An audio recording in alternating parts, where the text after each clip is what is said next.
there's two forms of gangsters. One's a racketeer. Smart, he's business-minded, he's a tremendous money maker. He's a racketeer. There's a gangster who's more thuggerish, more of a thug, kill you, he's more dangerous.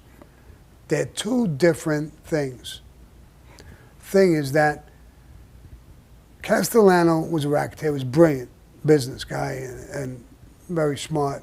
I mean, he gave orders to kill people, so he's dangerous. Right. I mean, but that's really where he focused. Making money with other families, he would do things and swap money. The Bread Association, he gave it to the Colombo family to have good relationships, plus they were doing money things. Right. So we resented that.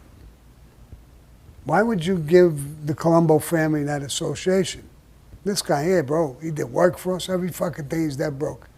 Why don't you let him run the fucking association? He's not stupid. He could run it and make the money, but he started thinking strictly for himself, his own pocket, and too much of being a racketeer. I was extremely close with Frankie the Chico. There's a lot of stories about it. And he was more of a thug and a gangster. Gambled a lot. I was powerful with the construction. I got a guy and I was opening up a container business where they bring the containers and they take away the construction debris. So I had told Frankie, I said, bro, I'm going to put this together. The guy who's running is a good guy.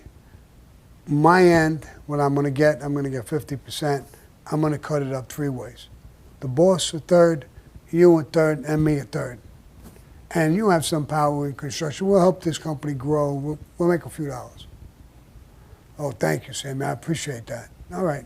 Then I went to Paul and told him, I got this guy and I'm going to do it and I'm going to cut it up 3 ways, Paul.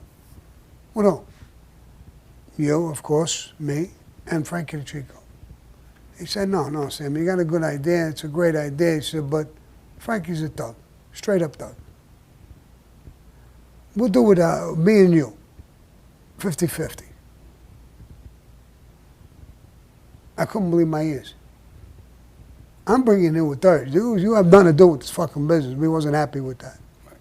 So I said, oh, okay, we'll do it.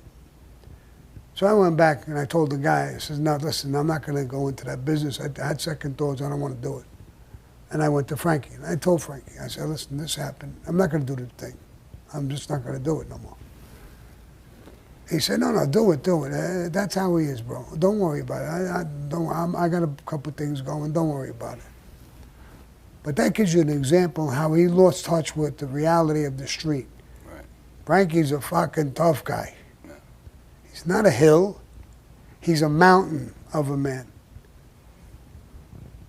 What the fuck do you care if he's got a third and I got a third? It's not even coming out of your pocket. I brought it. Yeah. It's coming out of my pocket. I'm splitting it up. And that's what I think his downfall was. Yeah. And because I thought he was the best thing since sliced bread when I met him and I got made under him. I thought he was fair. I thought everything was great. And he was very, very smart. But there's gangsters in the life. I'll give you another, let me give you this one because you're going to love this. We're in the house, a whole bunch of us. Roy DeMeo. And Roy DeMeo, the guy who became a serial killer, real tough bastard. Yeah. And Paul is talking to us. And he says, you know who the real tough guys are? Every guy on that table is a stone cold killer. Right. Yeah, who's the tough guys? He said the cops. They get called on a domestic violence, they go running in the house and do this and do that. That's true. But you're a boss, and you're talking to a whole table full of fucking killers who are in the mafia. We don't want to hear how tough a cop is or whatever. We don't want to hear that shit. I'm sure a bunch of cops don't want to hear. You want to know who, the best cop in the world? Exactly. It's Sammy the Bull. They're not going to want to hear that shit. Right. So anyway, we get up, and we're leaving.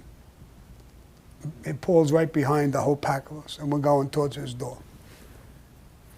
Roy DeMeo says, pretty loud, clearly, next time he wants somebody dead, he should go call a cop. When we left, yeah. So that's the point of him lost touch of reality. I mean, These are the guys you got sitting at the table. That's a perfect answer. I mean, he should have never said it that loud, but I guess what Paul was not a gangster. What was he going to say?